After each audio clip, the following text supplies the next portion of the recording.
Welcome to the Spheres of Spirit with Nancy Myers, aka the Lady of the Light. Nancy will discuss the everyday magic and wisdom of spirit which surrounds each of us, waiting to be discovered. She will share some of her remarkable orb photos, proving that our angels, guides, loved ones in spirit, and even pets surround us and guide us in our physical world. During this episode, Nancy will discuss one of the many spheres or aspects of spirit available to us based on her orb photography. She will also share a special channeled message from her guide, Leonini, and do an oracle card reading to help guide you along your personal spiritual adventure. And now, here is your host, orb photographer, author, medium, and speaker, Nancy Myers.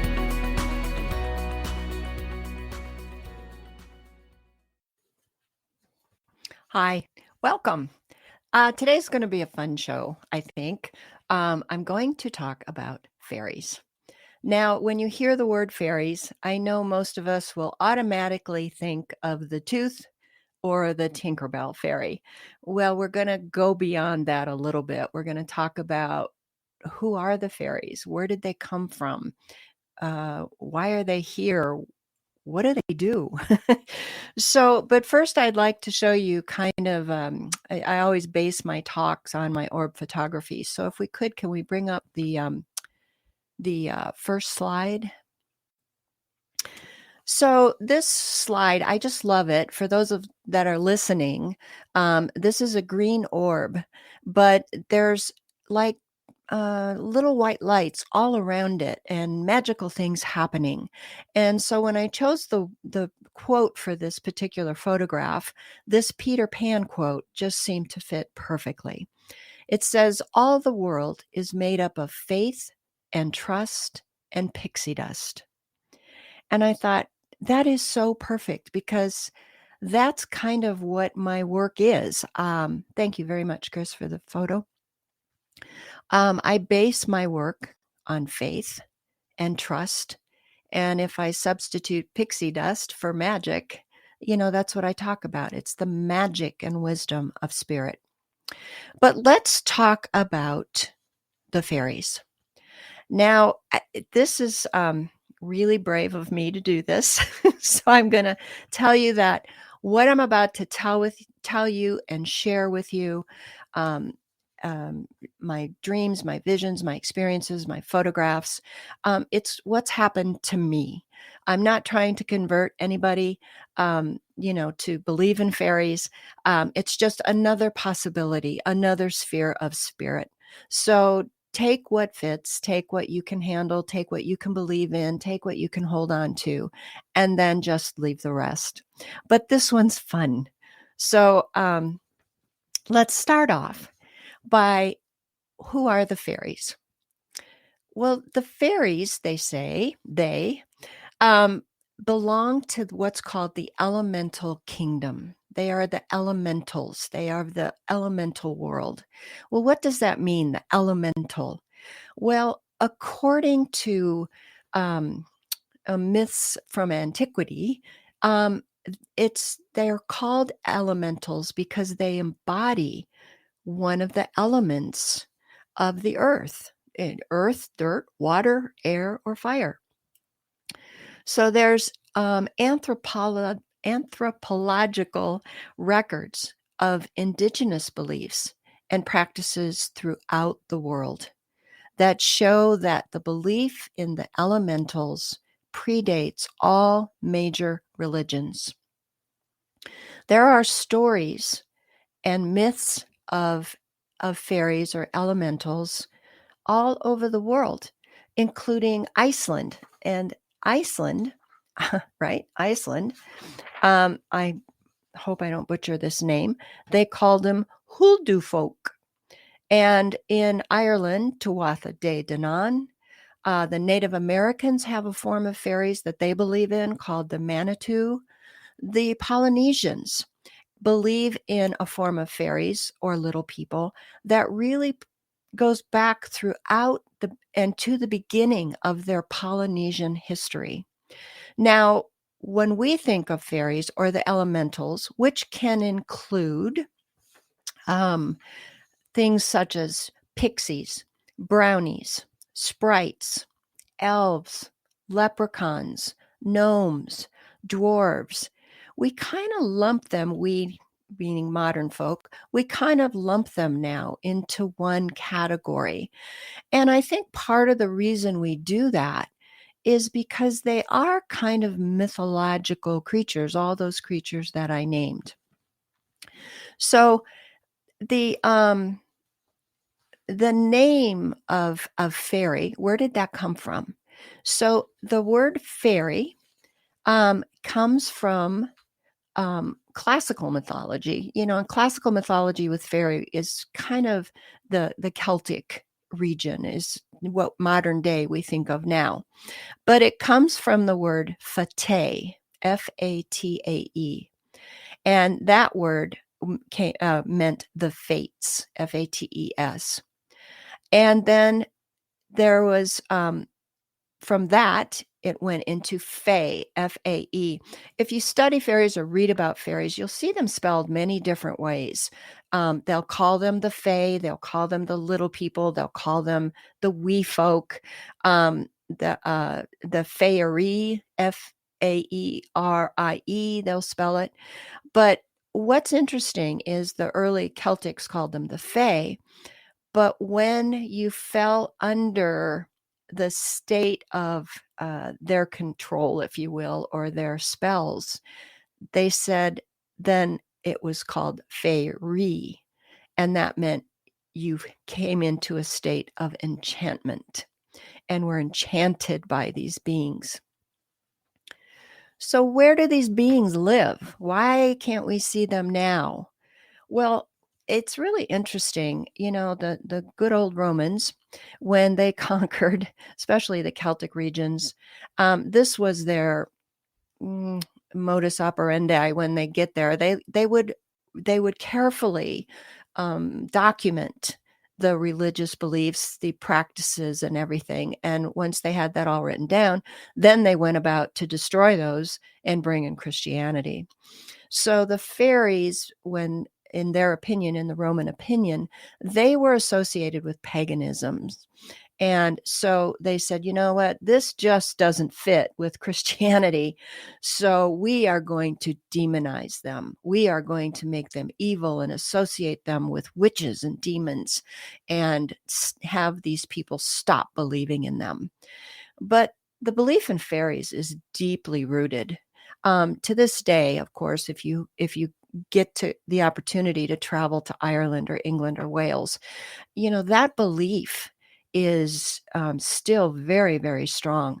You will hear people tell stories, you know, of, yes, I saw a leprechaun, or, and then he disappeared, or, yes, you know, the fairy, I could hear the fairy singing, or, you know, whatever it is. But there's still a very strong belief in the fairies. Now, some say that the fairies at one time were here on Earth, and all the time, ancient times. I'm talking ancient. But then once the humans started spreading and multiplying, the fairies tried to coexist. They tried to get along with the humans. But so many of them were cruel. So many of them, you know, I mean, conquer. We're going to conquer. You know, that's kind of our mantra as human beings. We are going to control. And so the fairies, it is said, had to retreat.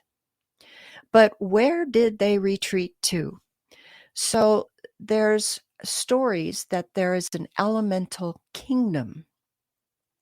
And I'm going to share with you a story about how I saw this elemental kingdom a little later. But it is also said that the fairies are right beside us in a parallel universe. And when they couldn't get along with the humans, then they retreated to this parallel universe. So the fairies obviously vibrate at a different vibration. It's kind of like our loved ones in spirit. They can walk between two worlds. They can get to the other world because they vibrate much faster than we do. So these fairies went to this elemental kingdom. But what is the purpose of fairies? Why were they here in the first place? Well, if they were made or came from the elements, then it was almost their duty to take care of the earth, take care of the plants and the animals. I've read stories where it's said that even every blade of grass has its own protector and fairy. And so they are still here, and I'll show you some hopefully photographic evidence. But they stay for the most part unseen.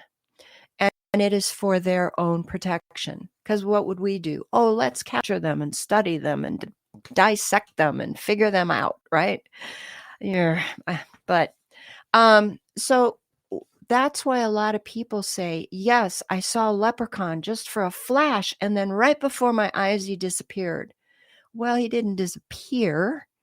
He went to his world. So he went through the portal or the vibration or whatever it was where he was going.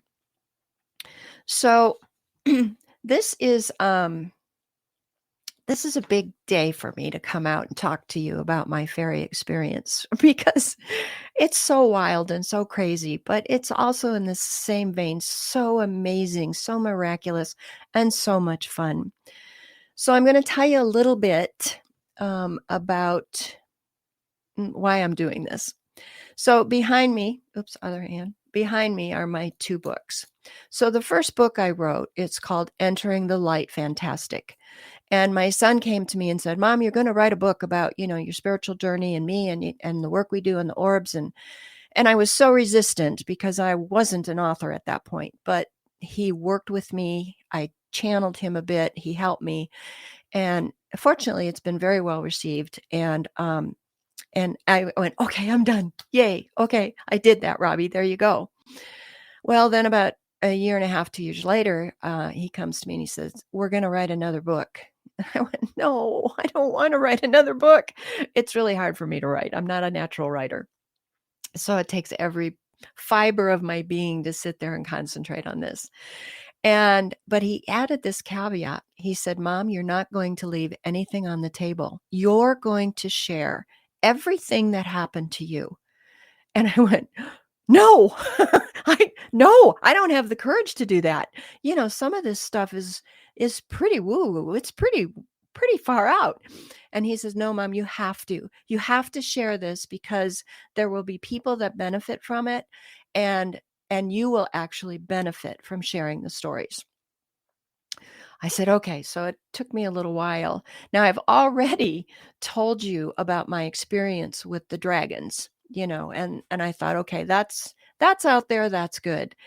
But when it came to the fairies and the fairy stories, I had to swallow hard and gather my courage and said, okay, my son has asked me, so I'm going to do this.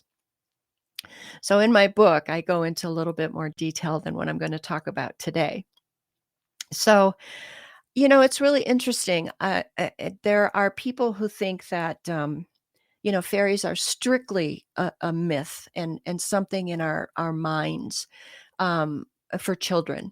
And when we think of fairies, we a lot of times think of the winged creatures with the pointy ears, or the elves tall with the pointy ears, or Tinkerbell. And that's thanks to Hollywood or the authors, who wrote Peter Pan, or J.R.R. Tolkien, who talked about the elves. So we have those images, but there's many, many more images and beings, and they can come in different sizes and different ways.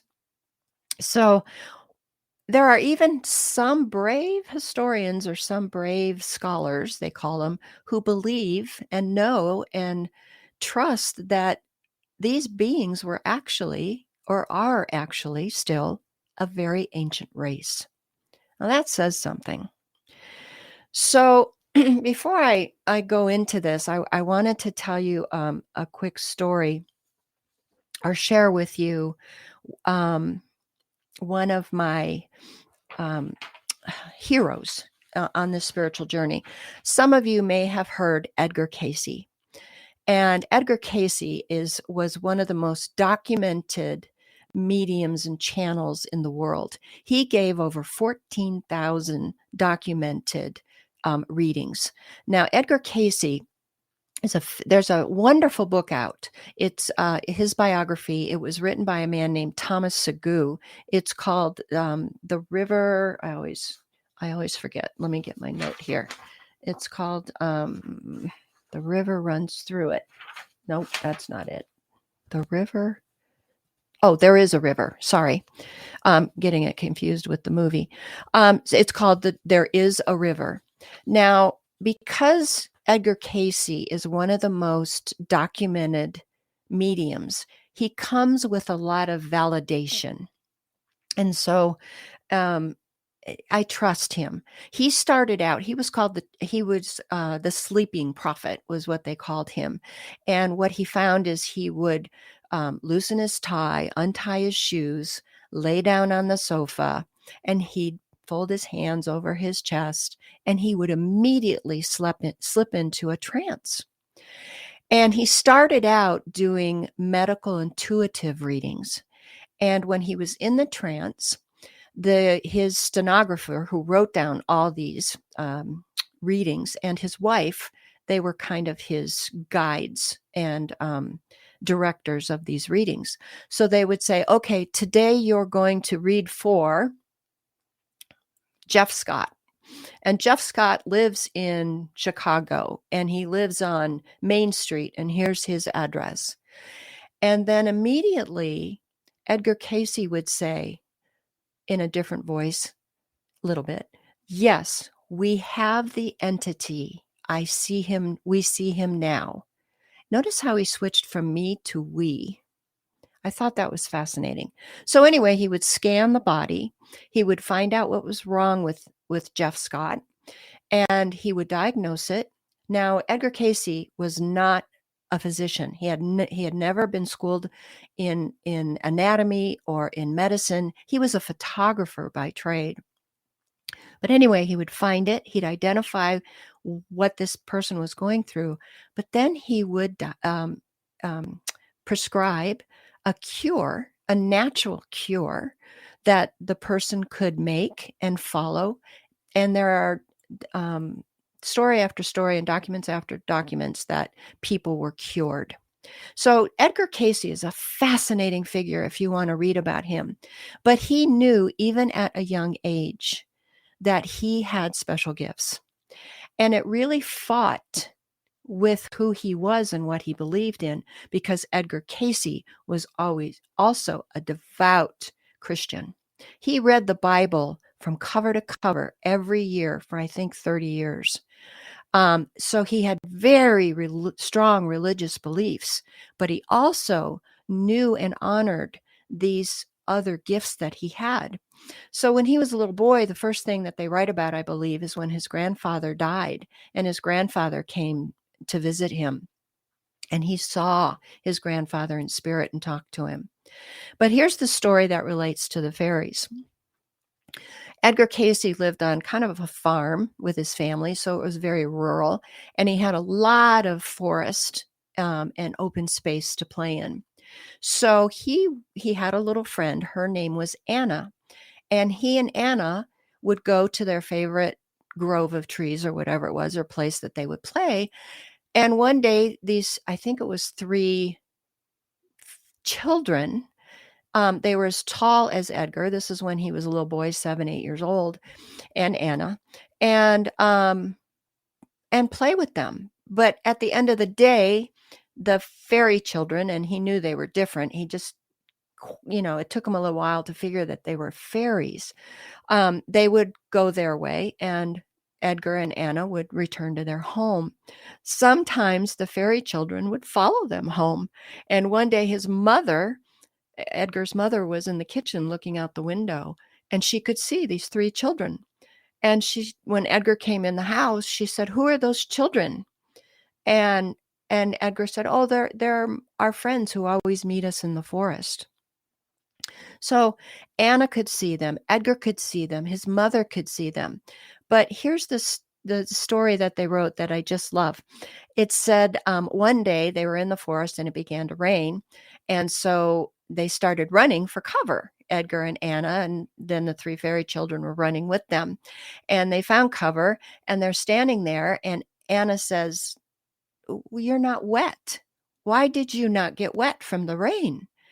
And one of the fairy children answered, "Well, we can't get wet.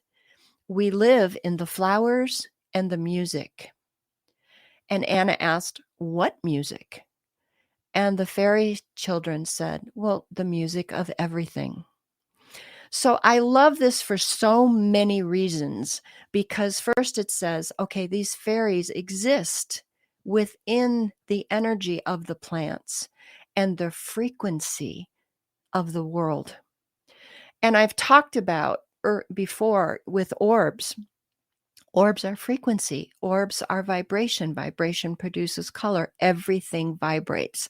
So here these fairy children are telling Edgar and Anna, we live in that vibration.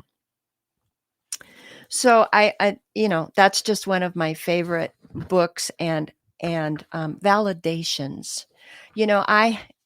I that's the validation from Edgar Cayce. Now, I've told you in my podcast before, I'm a bit of a medium junkie, and I've gone to a lot of very good, very well-known mediums. And there are mediums who connect with fairies, who talk to fairies, the same as they talk to the angelic realm, the same as they talk to our loved ones in spirit, the same as they talk to the ascended masters. So there's another validation. I know these mediums are reputable and very gifted, and I trust what they say and see. But here's what happened to me. I have talked about in my book, and maybe I've mentioned it here a couple of times, early on, and I think it was just a year or so into my spiritual journey after my son Robbie passed in 2010. My son Robbie passed, and that's what started me on this spiritual journey. And Robbie and I worked together. He's the one that told me through a medium that I would be doing orb photography and that we would help heal souls on his side and souls on my side. So I have been walking this path and trying to honor his request, because if that was his purpose, then I'm going to do everything in my power to fulfill that purpose. And if it's his purpose, then it's got to be my purpose too. So I try that. He's given me a statement, and he said, "Mom, just follow the popcorn." He said, like Hansel and Gretel, I'm going to leave the popcorn bits out for you. So they'll be one at a time. But as long as you trust and follow the popcorn, you will progress down your path. So one of the popcorns that he put in front of me was this opportunity to go to a week-long workshop with James Van Praagh.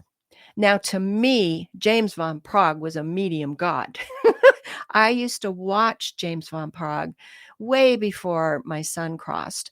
And I just loved that people could do that. I was fascinated by it. And I would watch his show religiously, no pun intended. And I believed in it. So when this opportunity came up that I could study with the great and powerful James Van Praagh, I jumped at it. So that week really changed my life. I write about it in my first book. There were so many amazing things that happened to me that really propelled me down my spiritual street, if you will. But I'm going to share this story with you. If it's okay to break now, Chris, we can have our 30-minute break. And when I come back, I will share my fairy story with you. OMTimes TV.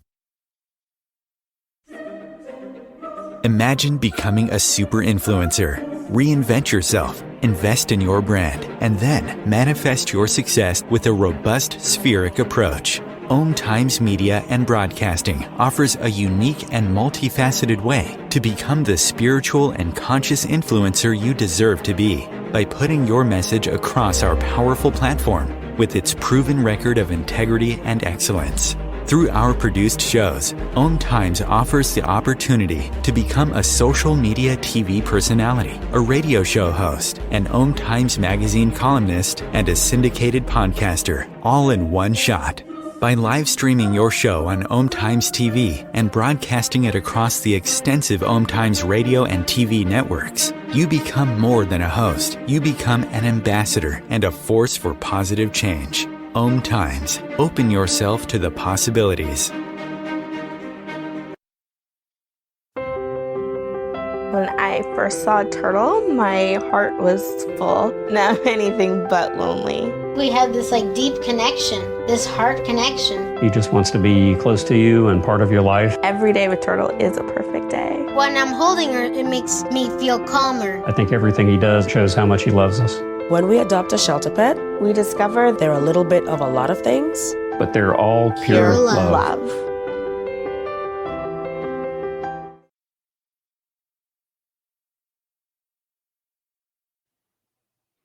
And we're back, and thanks for being there and listening to my story about fairies. So I'm going to share with you what happened to me at this workshop with James Van Praagh. Now, because this was early on, I was really green at all this stuff. But one of the exercises that we did is James led us in a past life regression meditation. I had never been put in a past life regression. I didn't know much about it. And in fact, I doubted myself so much throughout this workshop. I sat there and I thought, oh, I probably am not going to be able to do this, but okay, I'll give it the old college try. So anyway, James started talking and we had to close our eyes. And he guided us gently through this meditation and preparing us. If you've never had a past life regression, I highly recommend it. Either you do it yourself or you have someone who can do it for you and tell you what you see. I happen to believe in past lives. And some people don't. Well, that's okay. I do. So this is very important because when you know about a past life, sometimes you bring tendencies or lessons or other facets or people into this life. And for instance, there are people who are deathly afraid of water. And when they have a past life regression, either they do it or the person is doing it for them, they'll find out that they drowned in another life. And once you know that, you can release that trauma, you can release that fear, and then it won't affect you in this life anymore. So it's a fascinating area, past lives, and we'll probably have a show on it in the future. But anyway, so at this workshop, James starts, close your eyes and relax and breathe, and you're dropping down, and then all of a sudden he says, okay, when you're ready, open your eyes either physically or in your mind, and you will see your past life. And so 1, 2, 3, I didn't open my eyes, but I thought, okay, something should appear in my mind's eye. And it did. And the image that I saw was I'm sitting on a boulder. I'm in this I felt like I was underground, but yet I could see the sun and the sky. And I'm sitting up there and there's a friend standing next to me, and I've got kind of my arm over my knee, and I'm looking at all these busy people. Everybody's scurrying around and they're very busy way down the hill from us. And I'm talking to my friend, and I'm telling my friend, this won't do. This won't do. I have to do something. And she says to me, "No, you can't. You can't go. You can't leave." And I go, "No, I have to. I have to do this." Well, then all of a sudden I hear James Van Praagh go, "Okay, I'm going to count to 3, and it's going to be your time of death. And you're going to tell, you'll see how you pass." So he counts 1, 2, 3. And I thought, okay, I'm going to die. I didn't die. All of a sudden, what appeared to me in my mind's eye in this scenario, and I describe it as if it was a clear shower curtain. You know how if you look through a clear shower curtain or a frosted shower curtain, you can kind of see through it, but it's distorted. But in this shower curtain image that I was looking at, it also had all these lights flashing on and off, these little lights. And I saw it and I stood up, and my friend is still pleading with me, "No, don't go, don't go." And I said, "No, I'm going." I stood up, I walked into that shower curtain, and I entered a whole nother realm. And when I got there, there was this very tall being welcoming me, greeting me, and he had in his hand a lantern like on a stick. And he handed me the lantern, and I put it over my shoulder, and I began to walk. And right about then, James Van Praagh took us out of the imagery and woke us up. I didn't know what to make of this, and I didn't learn about what all this was until much later. So that's kind of story number 1. So story number 2, and this is the part that I really had to swallow hard to write about. One of Robbie's very dear friends came over one day, and this is probably maybe 6 months after this James Van Praagh workshop. And she was all excited. And she said, "Nancy, I just got back from Sedona, Arizona." And she said, "I found this past life regressionist, and I had a past life done." And now she was a very good friend of my son's. And she said, "I learned in a past life that Robbie and I were brother and sister." And she was so happy and so excited to tell me. Well, all I can think of in my mind is, I've got to do this. I have got to go.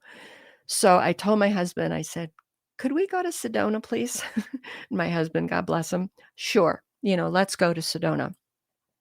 So I contacted this lady. She gave me her name and number, and we go to Sedona. And my husband said he wanted to try it too. And I said, "Okay, so you go first, and I'll wait here." And so he did. And then in about 20 minutes, he came back out, and he was very emotional. And I said, "What happened?" And he said, "I think it's just too emotional for me yet. I can't do this." And I said, "Okay." And I said, "I'm so sorry that you went through this, but I'm going to go try. I want to see if I have a past life with Robbie somewhere so that I know I can explain some of this." And he said, "No, I understand. You go ahead." So I walked into the office, lovely lady. Now she hypnotized me. This is the first time I've ever been hypnotized.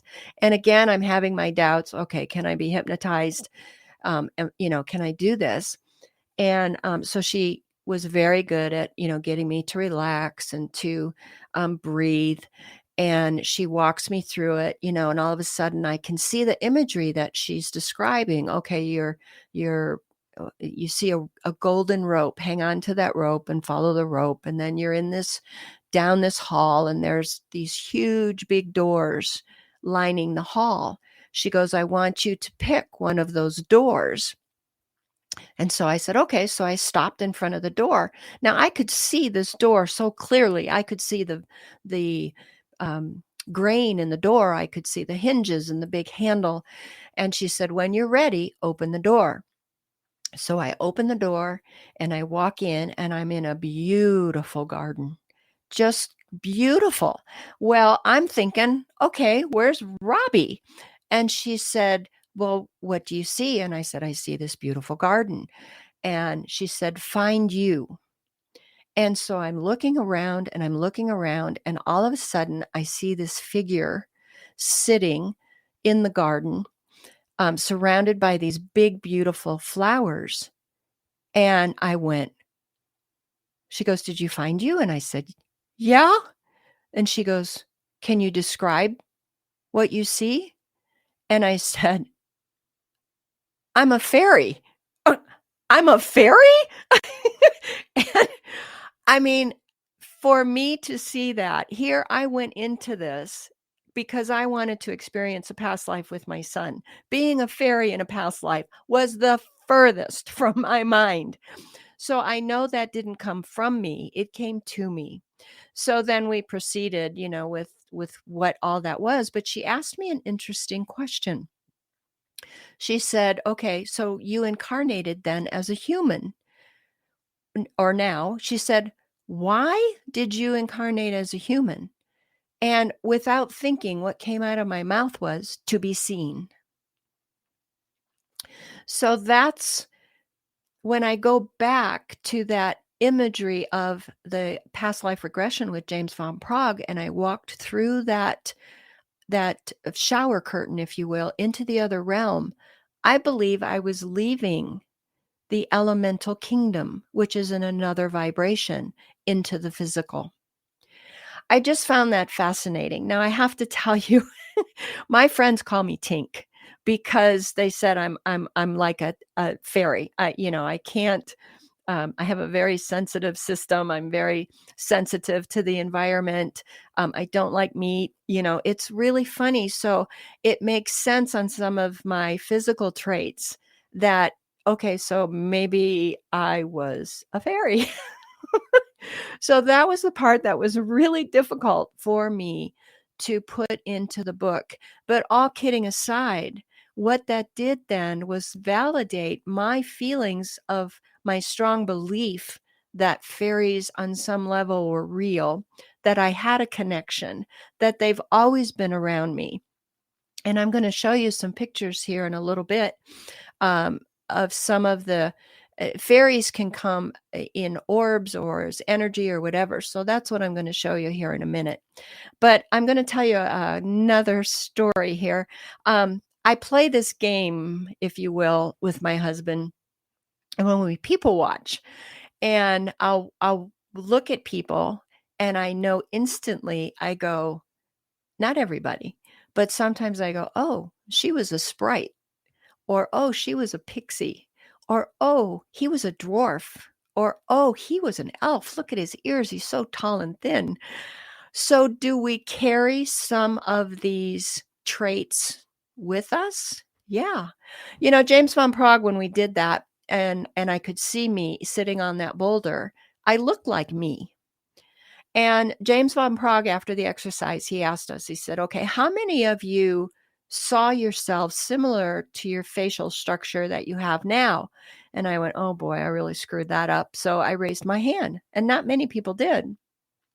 So I thought, oh, I made it all up. But he said, no, that's what makes it real.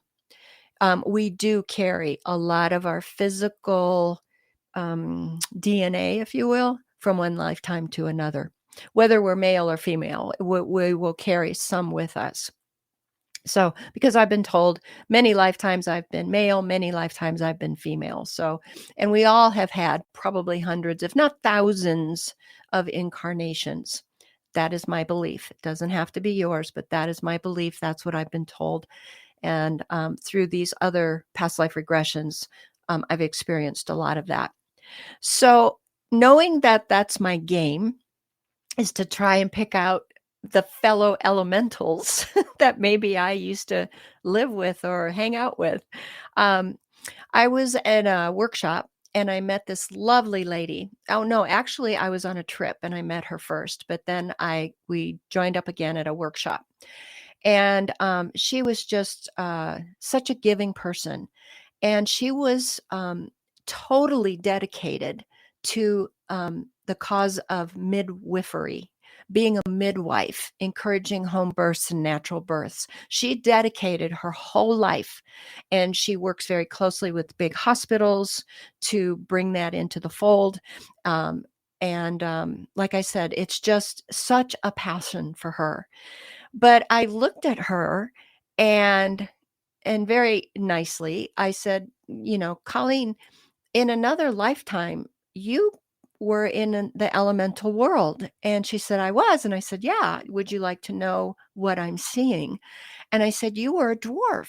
And now, not the little people, the small in stature people that we think of today, but the dwarfs, kind of like, if you're going to think of them, think of Snow White, right?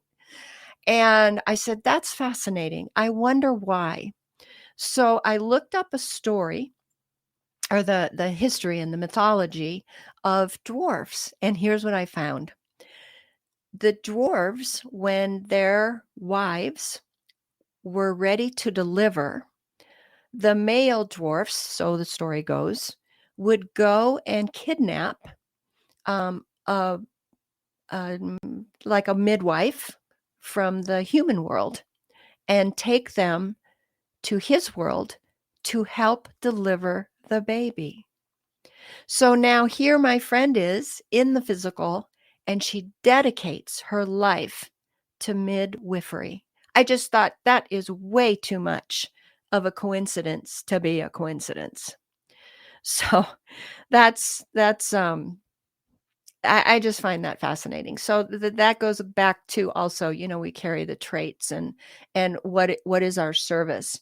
So, the fairies, there's seemingly no concrete image. I told you our image when we hear the word fairy or elf, a lot of times is influenced by Hollywood or by books.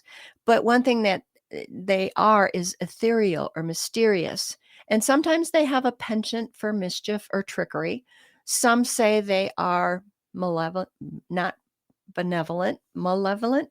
But I like to work with the fairies that are here to help. So, Albert Einstein, and this is a direct quote from him, and Albert Einstein is another hero of mine. I call on him a lot and I quote him a lot. But because he was very spiritual. He was almost an ascended master in a human body. But he said, if you want your children to be intelligent, read them fairy tales. Because fairy tales hold a grain of truth. They hold a grain of our ancient past.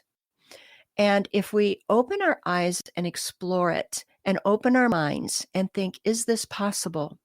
I've told you time and time again on my podcast, my mantra is, with God, all things are possible. Wayne Dyer added, what does that leave out? It doesn't leave out anything. So why can't there be ethereal beings? We talk about angels. I've talked about dragons. Why not fairies? Why not the elemental kingdom? So I'm going to show you a couple of pictures here, if I can bring up the first picture, Chris.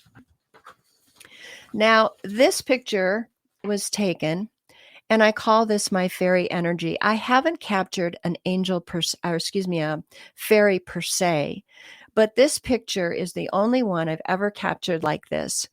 I used my little camera, my little digital camera, my little cheap digital camera, but the flash is always on.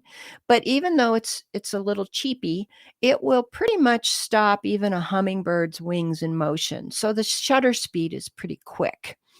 So this isn't this isn't a piece of dust or an orb moving in all those directions at once.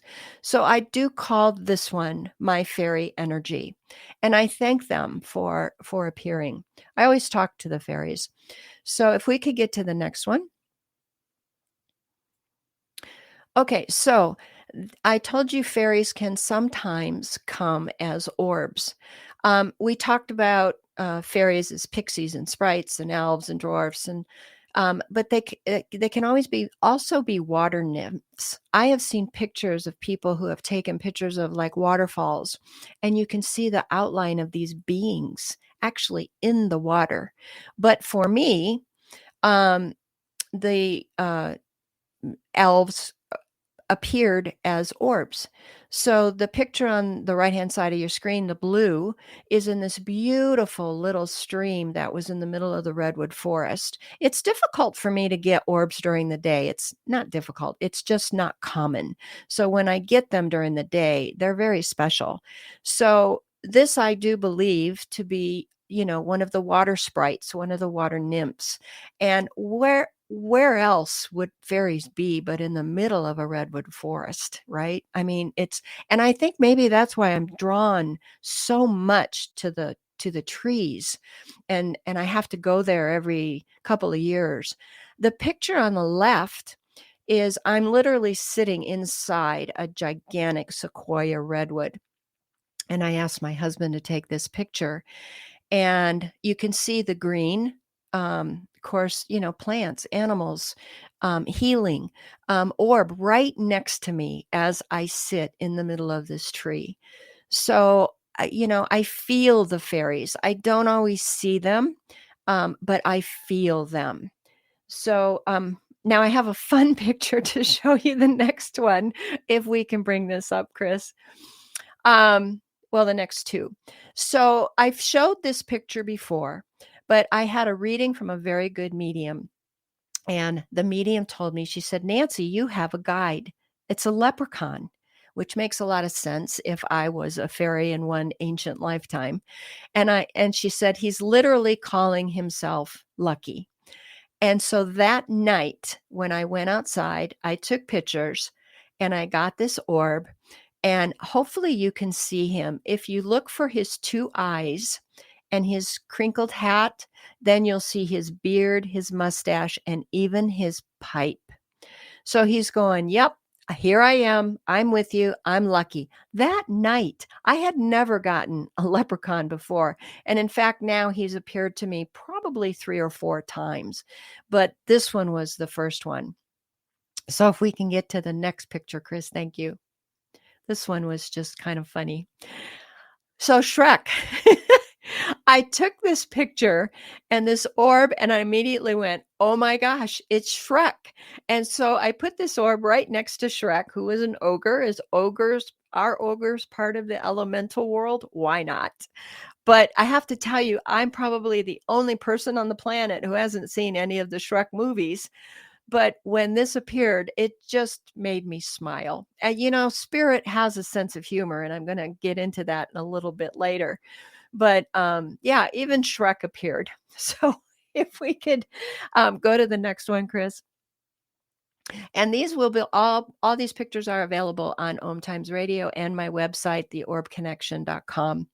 So I was just up with my friend a couple of weeks ago. She lives right near Mount Adams, Washington.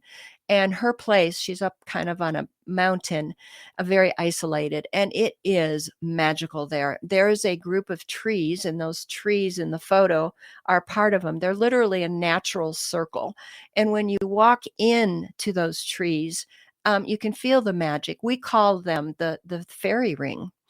And so we were out at sunset, and I was taking pictures, and you can see that almost like a magic wand, I call those ribbon orbs or moving orbs. But because it was so close to the fairies, I put this quote. It says, fairies can be elusive, but the magic they leave behind sparkles. And so I just felt that the fairies were there, and this was their sparkle. And so I just love this picture. So anyway, that's my story on my fairies. I hope you don't think I should be in a rubber room, but I hope you understand how I came to accept it and to believe in that. So I have Leonini's message, and speaking of humor and fairy tales, I sit with my guide, Leonini, and I channel her.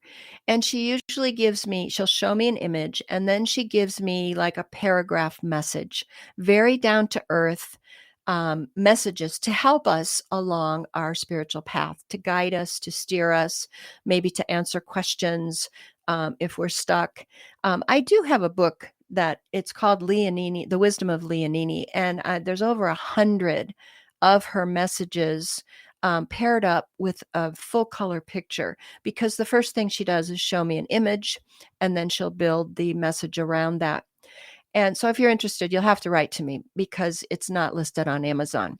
But you can open it to any page at any time and use that as, your daily guidance if you so desire. But anyway, before I do my podcast, the day before, I always sit with Leonini, and I said, okay, my intent is to have a message to share with the audience on the next day. So I'm sitting there, and when my guide comes in, I can feel her on my face. It's like I'm walking through cobwebs, and that's how I know that she's there. So I'm sitting there and I feel her and I go, oh, good, you're here. Okay, what would you like to talk about? And all of a sudden, the sensation on my chin is overwhelming. It's almost like she's doing this. And I'm going, what are you doing? And then I hear chinny chin chin. And I went, no, I'm not going to do a message based on the 3 pigs. And she said, yeah, this is going to be fun. And she said, you're talking about fairies. Let's do a story about, kind of associated with the fairy tales. I said, okay, you're the boss. So here is the message. In your children's story of the 3 little pigs, the wolf comes knocking and says, let me in. The pig inside responds with, not by the hair on my chinny chin chin. What does that mean? It means that the little pig hasn't the slightest inclination to let that wolf inside. The slightest inclination. That's all it takes to set boundaries, to set intentions. You do not have to build a house of bricks to work with only the highest good. Your inclination creates your space. It is that simple. You all have that power. It is as simple as that. You set the boundaries when you work with spirit, and we honor those. We do not come to blow your house down, and we do not force ourselves upon you. We work with you where you reside spiritually. We meet you on your level of understanding, and then we work together to raise you up. The highest good does not come disguised as a wolf. The highest good can only be one thing: love. When you carry this inclination within your heart, the walls of your faith are strong. So she kind of started out a little silly, but I thought the message was very powerful. So now I have to move to our card reading, and I just happen to have a fairy deck. So I'm going to shuffle the card with the intention that this helps you, the audience, on your path. So give me just a minute here. 30 seconds.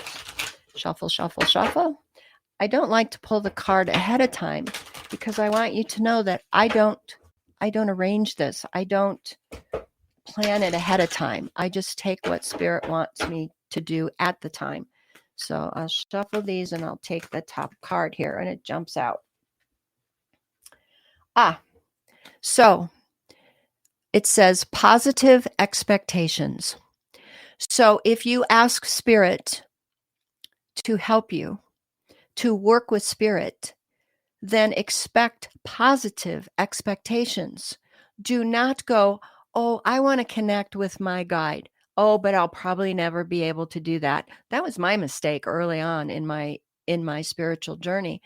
I doubted myself. I would put that intention out, and then I'd sabotage myself because I'd put those negative thoughts. So yes, expect positive expectations means the highest good, but also stay positive. Okay? Trust that the universe and your guides hear you. So I just wanted to tell you, and positivity is important, by the way. If you get sucked down into negativity, that's when you get into the ego. That's when you actually separate yourself more from the Creator. And so stay positive. And when you stay positive, you stay at a higher vibration, which then in turn makes it easier for you to connect with Spirit. Remember, they have to slow down, you have to speed up, and you kind of are able to meet them, and not in the middle. They come down way further than we go up, but you're able to meet with them a lot easier. So, well, that is my show on fairies. I hope you enjoyed it. I hope you can maybe think now, well, maybe they do or have or will exist. I think they're coming back now because Mother Earth is in so much pain, and the fairies are going to be probably more. You'll hear more stories of Spirit. So I'll catch you next time when we talk about what happens to you physically when we go on this spiritual path. Thanks for joining me. Take care. Bye.